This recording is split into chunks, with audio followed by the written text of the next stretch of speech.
1장 오늘은 한 절만 보겠습니다. 1장 7절.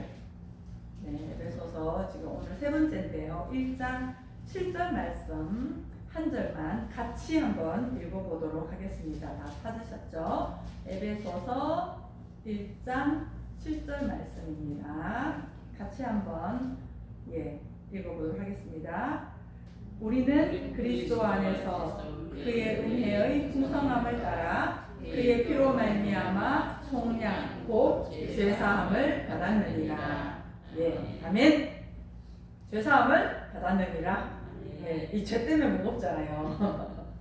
네, 오늘 1장 7절 한 절 가지고 죄사함을 받았다는 의미가 무엇인가요? 죄사함을 받았다는 의미가 내 안에 분명하게 되면 가벼워집니다. 그리고 삶이 좀 힘이 있어집니다. 근데 이제 조금 우리가 미진하게 있는 부분들이 있어요. 죄사함 받았다는 건 아는데 어떻게 정말 분명하게 내 삶에서 해결이 되었는지 그 의미를 한번 볼 텐데요. 성경에는 죄라는 말이 굉장히 많이 나오죠. 제가 신약만 이렇게 사전을 한번 찾아봤더니 한 374개 정도가 이렇게 죄라는 말이 나오더라고요. 그래서 예수님 탄생하실 때도 그 이름의 뜻이 죄에서 구원할 자다 이렇게 나오죠. 그래서 마태복음 1장 21절을 보면 아들을 낳으리니 이름을 예수라 하라. 이는 그가 자기 백성을 그들의 죄에서 구원할 자이심이라 하니라. 이렇게 되어 있습니다. 우리가 일반적으로 알고 있는 죄의 개념은 국가가 제정한 법을 어기는 거, 신호등을 어긴다거나, 신호등을 어기는 분들 많으시죠? 저도 많이 어겨봤습니다. 다거나 아니면은 제가 강의하는 데 가면 음주운전 이런 분들이나 아니면 좀 이렇게 우리가 말하는 정말 아주 좀 무서운 죄 막 이렇게 할 수 있는 것들, 어떤 크고 작은 그런 것들을 우리가 죄라고 하고 강도에 따라서 죄인이 규정되고 거기에 따라서 벌금형, 또 감옥형 이런 것들이 정해지죠. 그리고 또 순간순간 드러나는 분노, 질투, 미움 이런 거 있죠. 다툼 이런 것들을 우리가 또 죄라고 이제 규정을 하죠. 그러니까 우리가 일반적으로 알고 있는 죄는 외부적인 행위로 드러나는 것하고 내면에서 들썩들썩하는 거 있죠. 짜증나고 하는 그런 것들을 죄라고 우리가 규정을 합니다. 그래서 이런 것이 올라올 때마다 또 죄를 지었을 때마다 회개하고 또 회개하고 하는데 이게 끝이 안 나요. 계속해서 회개하는 것을 반복을 하는데 이 죄 사함을 받았느니라 선포한 내용들이 되게 많거든요. 그리스도 안에서 마침이 되었느니라 하는 것들이 되게 많아요. 근데 성경에서 말하는 죄의 의미를 또 다시 한번 살펴보면 하마르티아라고 하는 헬라어의 뜻은 관역의 중심부에 들어가지 못하고 빗나가는 것을 말한다고 했습니다. 근데 구약에 보면 아주 그림이 잘 나와 있는데 중심부로 들어간다는 얘기는 애굽이라고 하는 그 노예에서 탈출해가지고 광야에서 훈련을 받고 이 훈련을 받고 나중에는 이제 약속의 땅, 안식의 땅, 거기에 들어가서 방황이 끝나는 거, 이거를 얘기를 하는 거예요. 계속해서 내가 돌고 있고라고 하는 부분은 죄 문제가 좀 해결이 안 된 부분을 얘기를 합니다. 근데 우리가 알고는 있는데 내 안에서도 해결이 돼야지 좀 시원합니다. 그리고 좀 편안해지고. 그래서 이렇게 방황하고 있는 우리도 마찬가지예요. 그래서 자기 백성을 죄에서 구원한다. 그 이름으로 오셨다라고 하는 것은 죄의 방황을 종식시키러 왔다. 이 말씀을 하시는 거죠. 그 방황을 한다는 말을 조금 더 풀어보면 방황하는 것은 내 스스로 약속의 땅, 안식의 땅에 딱 들어갔을 때 어떤 그 성경의 말씀이 나오냐 하면 광야에서는 계속 만나가 내려줬다 그러잖아요. 근데 약속의 땅에 딱 들어갔을 때는 만나가 그쳤더라 이렇게 얘기를 해요. 그러니까 그게 의미가 있습니다. 그 말은 뭐냐 하면 외부적으로 의존하는 게 아니라 이제는 내가 먹고 살고 하는 부분에 대해서 양식을 내가 준비하는 걸 얘기하는 거거든요. 그러려면은 일단 내가 주체로 서야 돼요. 내 삶의 주체로 서야 됩니다. 그런데 계속적으로 저 대상이 해주기를, 남편이 해주기를, 아내가 해주기를, 권사님이 해주기를, 누군가가 아이들을 해주기를, 그리고 다른 사람이 나를 인정해주기를 이렇게 하면 계속 애굽에서 사는 거 똑같아요.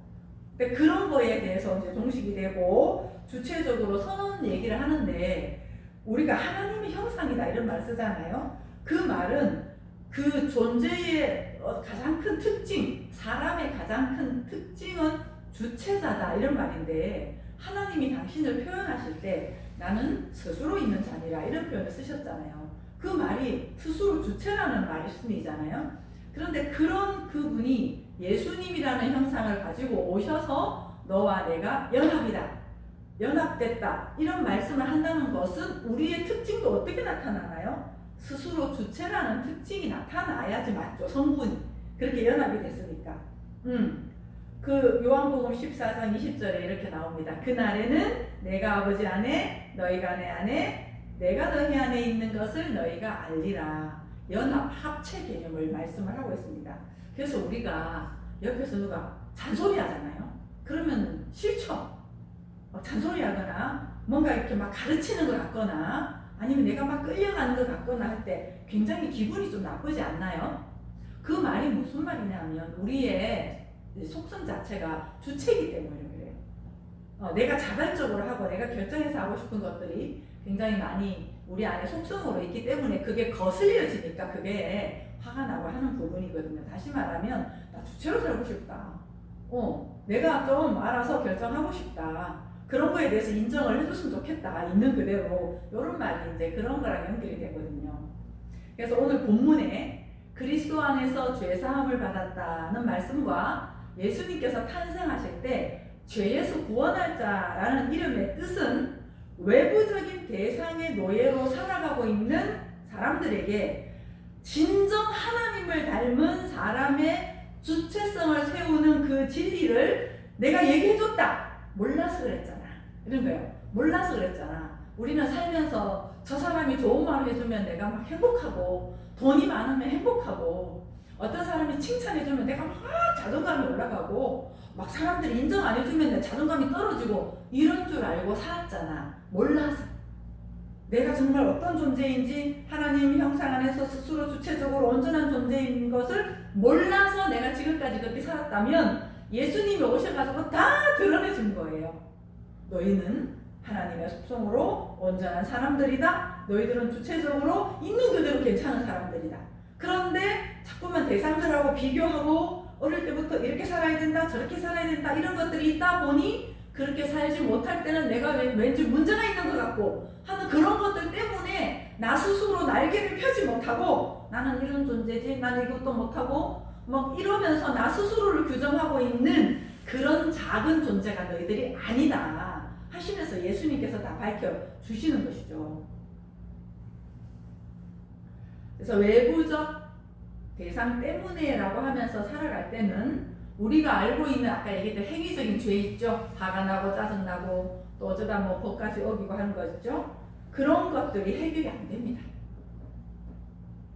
아무리 해도 해결이 안 돼요. 내 안에 분노가 있을 때 우리가 그러잖아요. 막 하나님 이 분노를 사랑하게 해주십시오. 막 품게 해주십시오 하면서 기도 많이 하시잖아요. 특히 새벽 기도까지 오시는 분들은 얼마나 말씀대로 살고 싶으셔서 그게 되게 많으시잖아요. 근데 해결이 잘 안 나잖아요. 그래서 예수께서는 본격적으로 사역을 시작하시면서 천국을 내가 주러 왔다.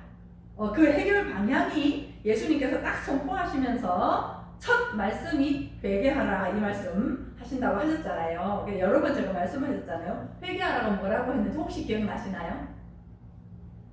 회개하라 이 말씀이 뭐라고 했죠? 네, 방향을 바꿔라. 우리의 방향은 어디로 향하고 있는데요? 외부로. 그래서 우리가 어떤 책에서는 무직을 쫓는다 이렇게 해요. 자꾸 뭔가 채워지면 행복할 것 같고 사람이 채워지거나 돈이 채워지거나 어떤 위치를 가거나 목표를 이루었을 때 채워지는 것 같은데 안 되더라. 그래서 무지개를 쫓는다 하는 것들이 세상에서도 사실 많이 합니다. 그래서 예수님께서도 회개해라. 어떻게? 방향을 바꿔라. 네 안으로. 왜냐하면 천국은 네 안에 있으니까. 이렇게 얘기합니다. 성경에 누가복음 17장 20절 바리새인들이 하나님의 나라가 어느 때에 임하나이까 묻거늘 예수께서 대답하여 이르시되 하나님의 나라는 볼 수 있게 임하는 것이 아니요 또 여기 있다 저기 있다고도 못하리니 하나님의 나라는 너희 안에 있느니라. 그러니까 우리가 샘물이 있는 곳에 우물을 파야잖아요.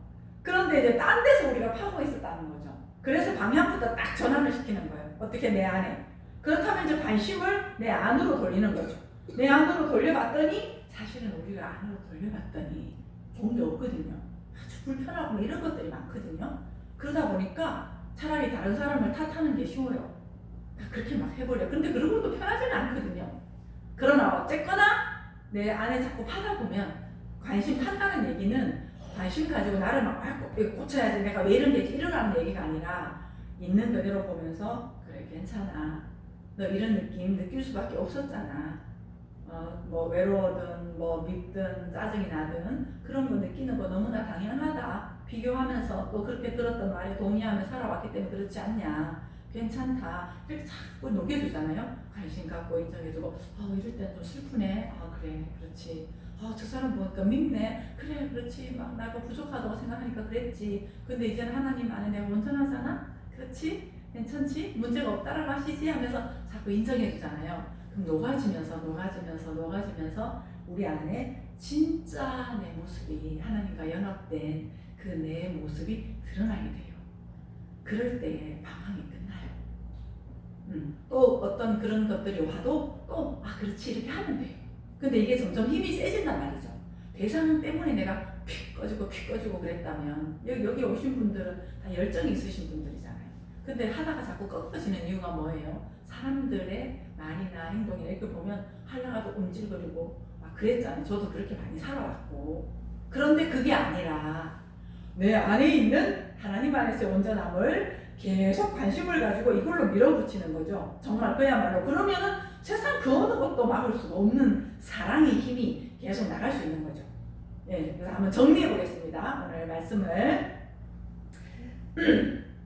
그리스도 안에서 죄사함을 받았다라고 하는 말씀은 이제 더 이상 방황하지 않아도 된다.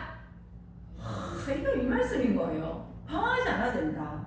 근데 방황을 하지 않으려면 그 방황을 하지 않을 수 있는 곳으로 관심을 일단 돌려야 된다. 그게 어디냐면은 내 내면으로 우선 돌려라. 관심을 중심부로 들어가야 되고 그 중심부는 대상에게 맞춰진 초점이 내부로 향한다는 것을 뜻합니다. 그러니까 지금까지는 대상 때문에 저 대상이 잘못됐어 라고 한 것이 습관이 되었다면은 이제 저 대상을 봤더니 내가 화가 나네, 저 대상을 봤더니 내가 슬프네, 저 대상이 마중물로 내 안에 느껴지는 느낌이 이런 것들이 있네, 이런 것이 있네, 이런 것이 있네, 관심 가지고 배려해주고 인정해주고 하는 거. 그렇게 내부로 관심을 가질 때 자꾸 이렇게 깊어지거든요. 인정하고 그렇게 되면 깊어지다 보면은 이 안에 들어가면 또 나는 왜 이러지 막 이렇게 했던 것들이 또 이렇게 만나져요.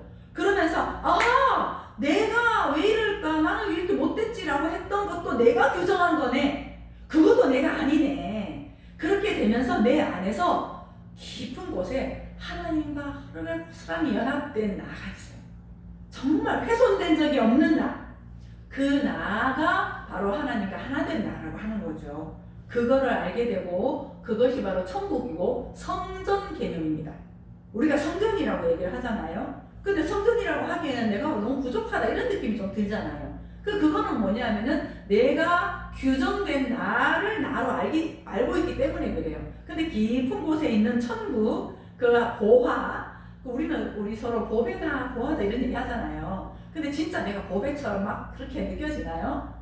그것은 진정한 그 나를 알 때 정말 내가 보배네, 야 멋지네 이렇게 되는 거죠. 그런 어떤 성전됨을 내가 알 때 거기서 뭐가 나온다고 하나요? 에스겔서도 그랬고 요한계시록에도 그랬고 물이 흘러난다. 성전에 물이 흘러나서 사방으로 가는데 만나는 사람마다 치료제가 되더라.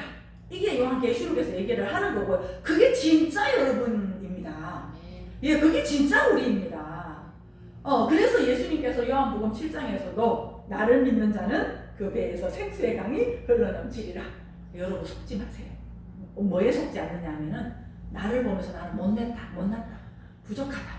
때로는 내가 실수할 수도 있고 막 그렇잖아요. 여러 가지 것들이 있잖아요. 속지 마세요. 어떠해도 여러분은 온전합니다. 어때도 여러분은 천국이고 어때도 여러분은 하나님의 온전한 사람들입니다.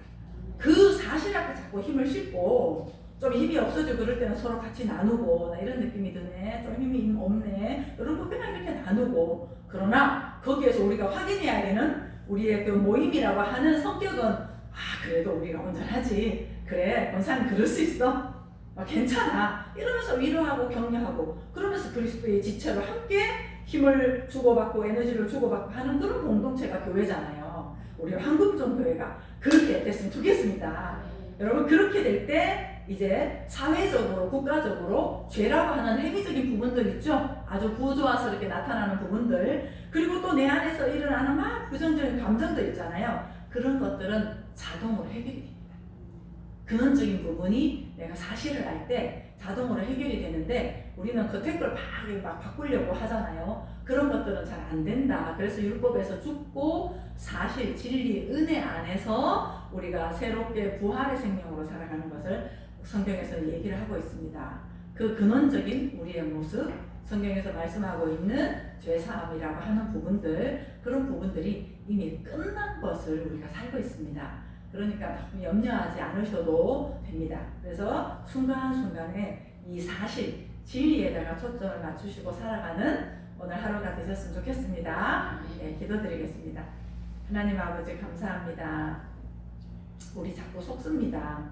내가 부족한 것 같고 실수하고 나면은 또 왜 그랬나 하는 자책이 돌고 또 그러면서 어떤 대상을 볼 때도 마음에 들지 않고 속상한 그런 부분들이 계속 잘 살고 싶은데 그런 것들로 우리가 많이 힘들어하는 것들이 많습니다.